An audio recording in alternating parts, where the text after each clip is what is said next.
Pheonix Starfire. We're here on the Hazzardous Material channel with the Legends of Kalnay author Aaron Redditt. Hey. Welcome. Thanks. You created a fantasy novel called The Name Diviner, which is full of mystery, suspense, good versus evil in a realm you've created. Can you tell our fans a brief description of the first novel?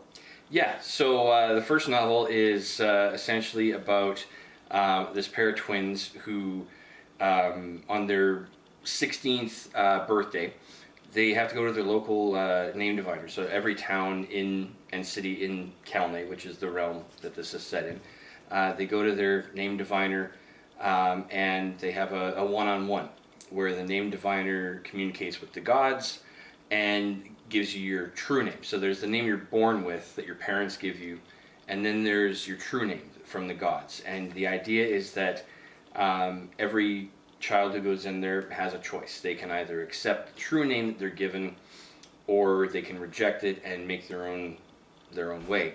If you accept your fated name, then you follow your destiny through as the gods have seen it.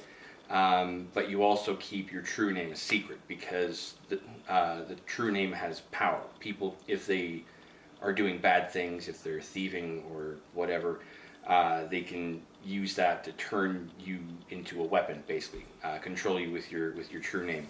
So this pair of twins separately go see the name diviner, and they learn that the sister is destined to be a witch, or Presla, as I call them in my series, and that's a bad thing to a degree, because there's an overlord who's ruling the country who is arresting and imprisoning for no good reason anybody who has magical gifts. So that's kind of a bad thing for her. It's also awesome because she has powers and didn't realize it and starts training, but it's a 50-50. It's like you have these powers, but if they figure out you do, you're in trouble. And then for the brother, he discovers that he is a warrior of the way of light. So it's essentially, good versus evil thing, as you mentioned. But it's not just black and white. Like, there's actually, it's a bit further down the road from the first book, but there is an entity who is darkness. He's an evil, like, super demon kind of thing, doesn't answer to the gods, and so he's bad news. But that's a little later. For the name diviner, it is mostly human opponents. There's a few mercenaries who are chasing them.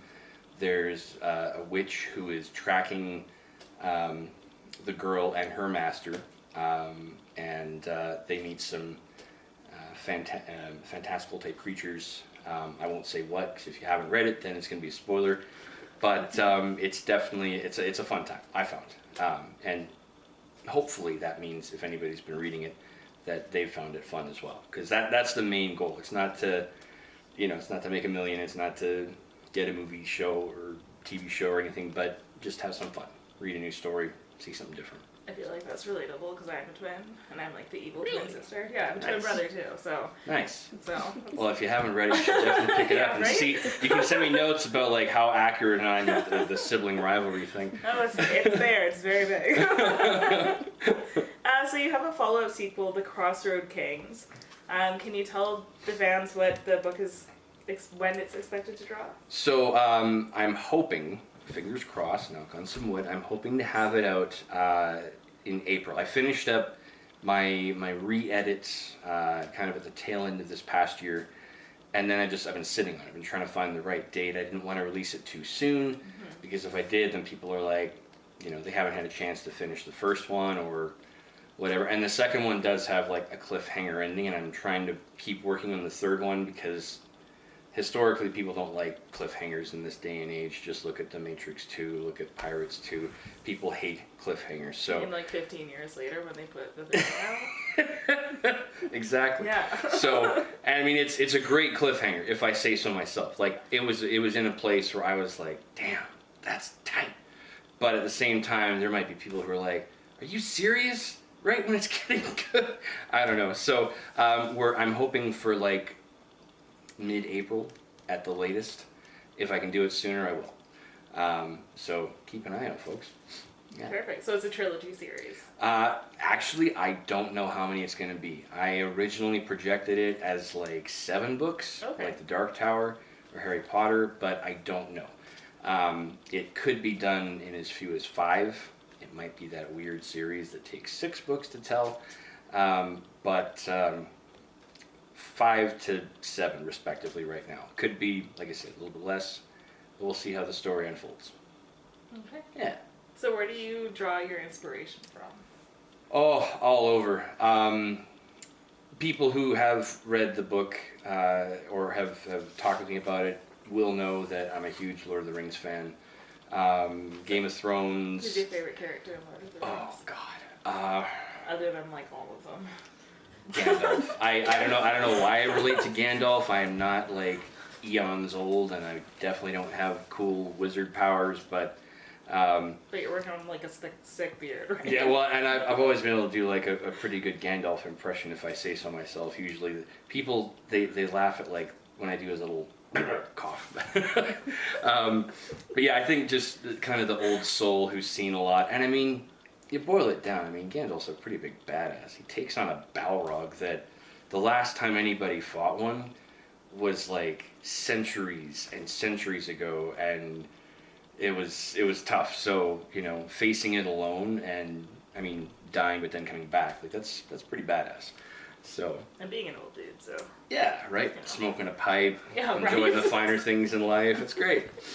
And having to put up with short people who just drive you absolutely crazy, like Pippin, right? So You're like, so I really don't think you know, like short people. Can't reach anything. Little T-Rex. oh dear. That's what Gandalf's there for. Exactly. Here you go. So if you were on a deserted island and allowed one item, what would it be and why? Oh, wow, that was an unexpected question. Deserted island, one item, why? Oh, I'm guessing we're not limiting this to strictly reality. If it's not strictly to reality, Let's do both. We can do fantasy and reality. yeah. If we're talking fantasy, a teleporter, and then I can just get myself off that shitty ass island and back to where I want to be. Okay. That was If not we're what I was talking, expecting. if we're talking real world,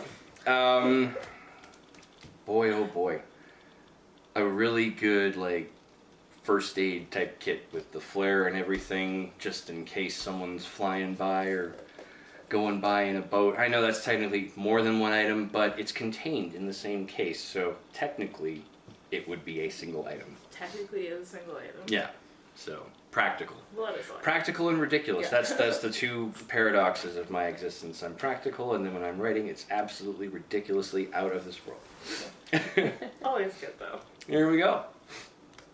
Anything else? Oh, good. All right. Awesome. Fuck Thanks for word. watching.